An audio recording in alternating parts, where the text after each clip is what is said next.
Hey, how's it going? So, today I'm going to start going into stuff that nobody ever talks about. Alright? Like, not concisely, not educatedly. So, why are wealthy people mean? Alright, so this one, it's complex, but it's easy. There's a thing called Schadenfreude. Now, traditionally, it was considered, hey, I want to see a hero fall. And that was because through proxy. So proxy means basically we see something and we project ourselves into that situation. It's what happens when we watch a movie, or maybe you're watching a sports game, right? The guy's going for a touchdown or something of that nature, and you mimic what the player is doing. Okay? That's natural. That's by proxy. So you see them doing an activity, you wish you were them, and you just mimic the activity because you're so into it. Okay. So, Schadenfreude is the basis for literally all discrimination. Period. And it was known colloquially as enjoying seeing a hero fall.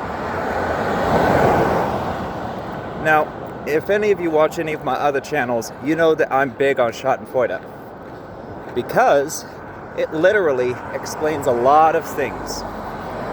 Schadenfreude, at its base value, is selfishness. But it's projected selfishness. We see someone fall because of a banana peel in a cartoon. We're like, ha ha, ha ha. Well, secretly, the reason we're laughing isn't because it's funny. It's because we see them that we've been projecting ourselves into, and this person who has what we want, or this character that has what we want, or is in a situation that we want to be in, we see them trip and fall. Or we see the bully trip and fall. So we see somebody that we want to have advantage over. That's Schadenfreude.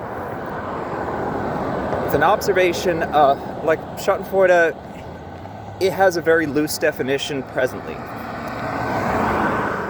But if we were to tie it down, basically we want to have advantage over another person by proxy. So, let's say we see Joe Schmo walking down the street. We don't like Joe Schmo. Or actually, you know what? Let's take that out. We don't care who Joe Schmo is. We don't know their name. We're using Joe Schmo because this is just another human being that we don't care about. That human being falls. We naturally say, hey, that sucks. But then we have that secret inside of us saying, glad it wasn't me. And so let's go to somebody we don't like. Let's say somebody cut us off in traffic, right? Then they keep on driving, and then they get hit. They get T-boned. We're talking they're creamed. You know that person, if they're alive, is going to the hospital. No questions asked, and they're going to be there for a while. Because that was one heck of a wreck, right? Okay. Well, Schadenfreude, it will make us take pleasure in that. Even if it's a horrific accident, we see parts flying. For that first second, even if you're the nicest person in the world, for that first second that car gets hit after cutting you off or causing you disadvantage, you think to yourself, karma.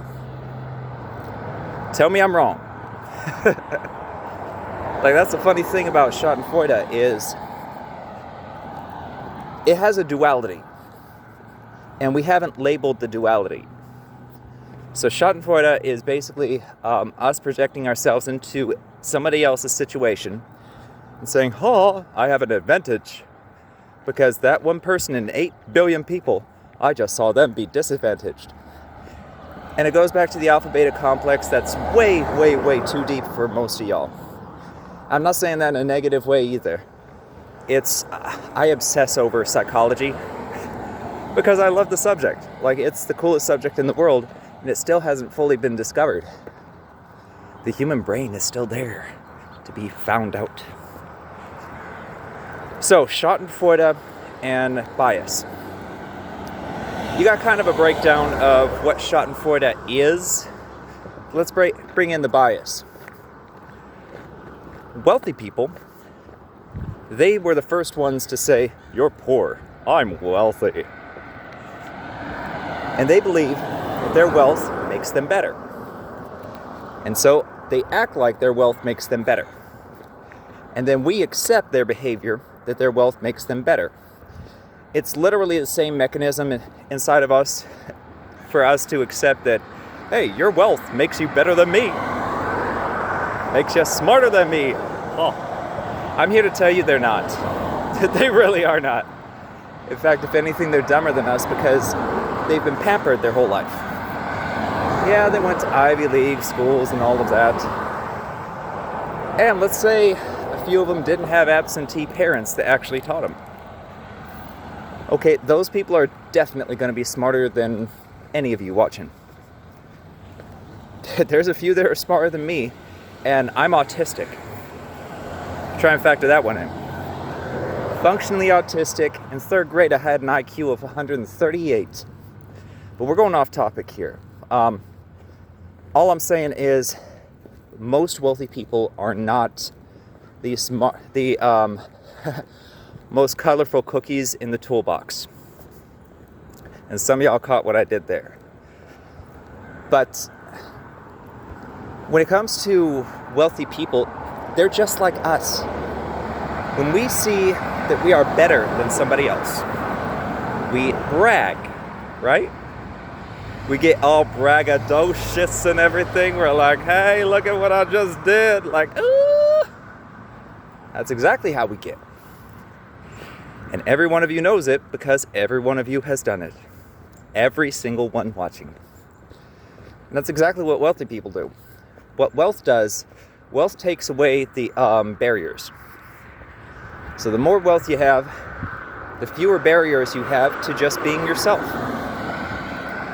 And most wealthy people, they're not horrible people.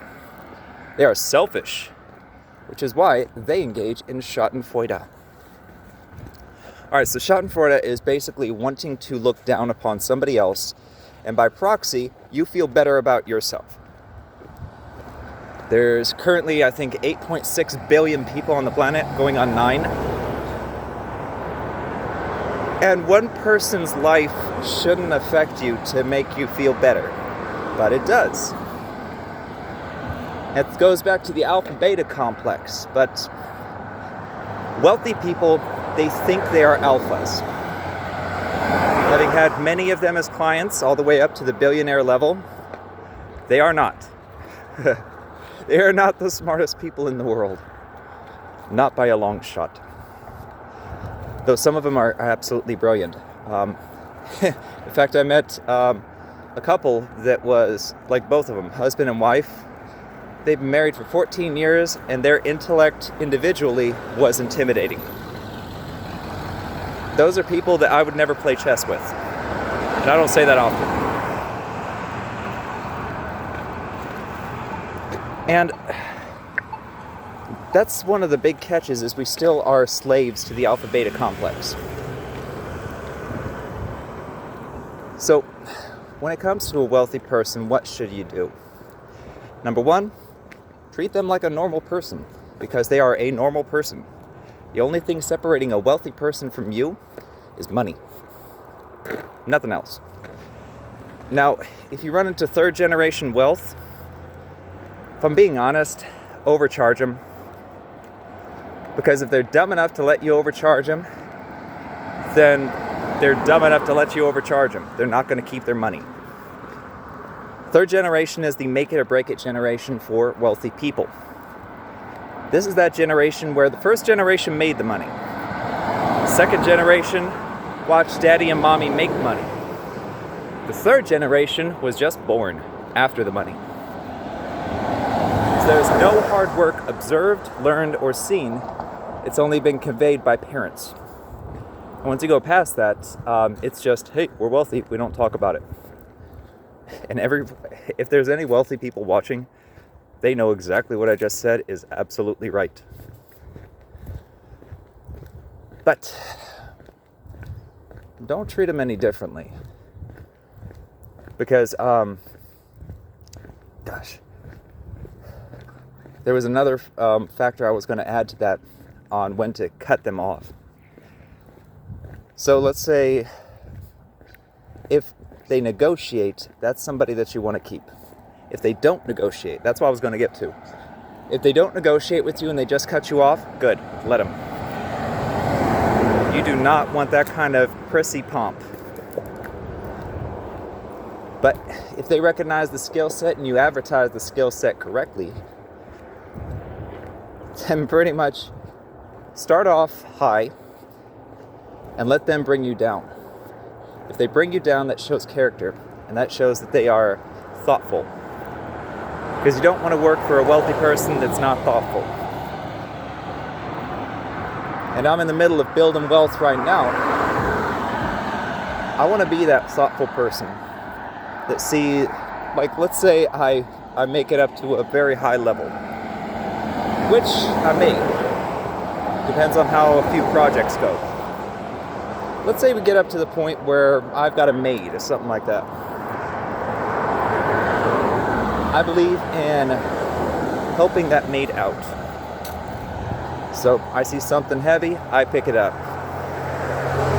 That's how wealthy families that carry their money are.